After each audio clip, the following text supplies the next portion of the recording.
Remember when Matt Colville would do campaign diaries? I miss those, so now I'm doing my own. This is the first of a series of diaries about my current game. It's part of my plan for a long-running, real-time campaign using OSR rules. Right now, the campaign is centered around Maurdnathn, a recently discovered dungeon in the West March, a land of wilderness and mystery. Right now, the party consists of two characters: Polonius, a deposed noble looking to win glory in the West March and retake his throne, and Zinchi, a magic user from a family of hunters looking to prove his abilities in the dungeon. Next week, we'll also get a third character, but for now, that character is going to stay a surprise, both for you and my players. The current party have been hired by an adventuring company, the Tactical Supplies and Retainers Corporation, to map the dungeon's first level, so that the company can have a map to sell to other adventurers. The party were given an incomplete map from the last adventurer to attempt the task, and told to go complete it.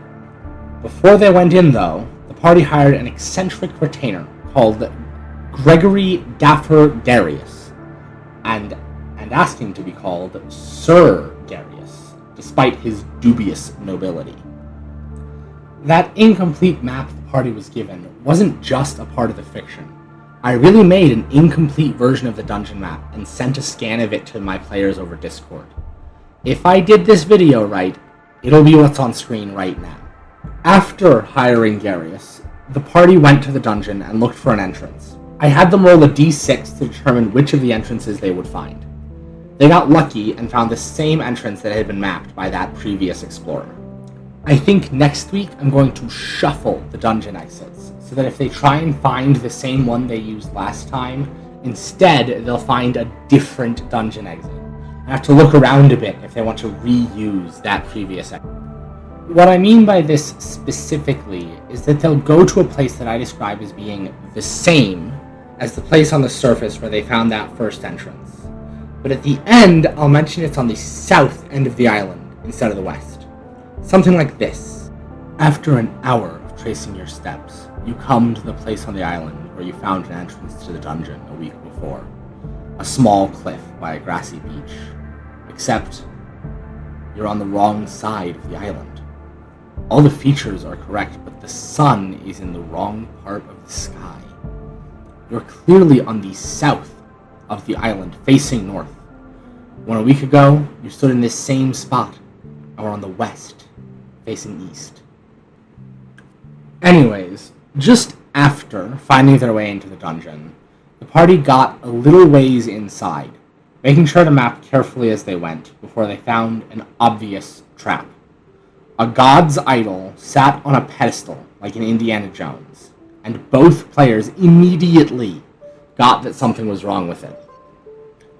But adventurers are adventurers, so obviously they tried to take the statue anyways, which led to them getting Murphy orc-trapped by 4 bandits, who threatened Zinchi and got their swords against Polonius and Garius' necks.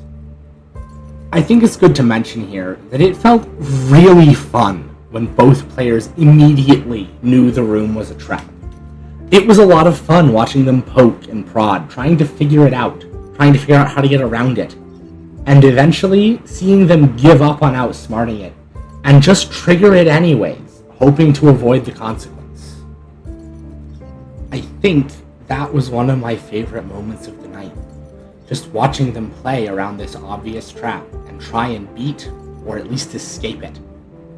I think it's important as Dungeon Masters not just to accept that sometimes our players will figure out our tricks, but also to enjoy it, to run the game in such a way that when the players catch on to something clever we did, that it doesn't ruin the clever bit of the game design we did, but instead it makes it even more fun.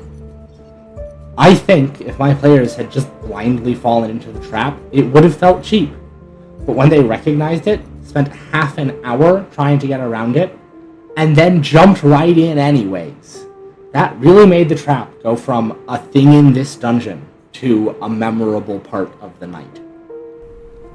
But, regardless of how fun it was, they still got trapped. There were 4 bandits surrounding 2 players and a retainer. They knew they couldn't fight their way out of it. but Zinshi is a magic user and had one of the best first level spells in the game, Sleep. So, Zinshi cast his one spell for the day and made it count. All 4 bandits fell unconscious, and they won the encounter without losing a single hit point. After taking down the bandits with the sleep spell, the party decided that they would kill 3 bandits and let 1 live so that they could interrogate him and figure out more about the bandits.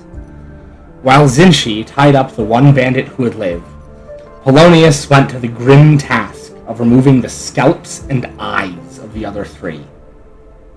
The local earl's bounty for dead outlaws is awarded to anyone who can bring in at least the scalp and 1 eye of an outlaw, since the eye can identify the outlaw, and the scalp can prove that the outlaw was killed. Zinshi attempted to interrogate the surviving outlaw, but eventually gave up on getting extra information out of him, and the party decided to just take him back to civilization alive to get the extra bounty pay for a living outlaw. The party escaped the Rob Hod gang with one of the gang's own in tow, unknowingly triggering alarms for the gang as they were passing. But for some reason, the Rob Hods didn't do anything about it. Tune in next week to find out why. The town of Lakefell has 3 law enforcement representatives. The judge, who serves the king, lives in a nearby city, but can be contacted through a lawman that lives in town. The reeve, who serves the earl, lives in the town and manages all directly criminal affairs. And the mayor, who serves the local community, can handle individual disputes and issues alongside his other duties. After escaping the dungeon, the party went to the reeve to cash in the bounties. The king is a shadowy and disliked figure, and the mayor was seen as too likely to be sympathetic to the captured prisoner. And it was the earl's bounty anyways, so might as well go to the earl's man. At the reeve's office, Polonius tried to make a deal to work with him, but the reeve shrugged Polonius off as just another rich idiot adventurer. Polonius will have to build up a strong reputation, not just for dungeon delving, but for helping locals, before he can get the kind of influence he wants. After visiting the reeve, Zinshi sold the idol from the trap to an artifact seller. Despite getting a bad deal, 550 gold pieces on a 630 gold piece item, both players were happy with the deal, since they had misappraised the item as worth only 90 gold pieces earlier in the game. And that's all. The first session wasn't very long, since about the first hour was spent on character creation, but it was really fun, and I think a lot happened, and the players got really invested. I'm looking forward to next week and my next diary, but thankfully I don't have to wait until next week to keep the game going. For a long time, I've wanted to run a real-time campaign, where when you aren't sitting at the table, each day that real life passes, a day passes in the game as well. I haven't really had the chance to do it yet, but today I started it. For the players, that means a little bit of light roleplay over text between sessions.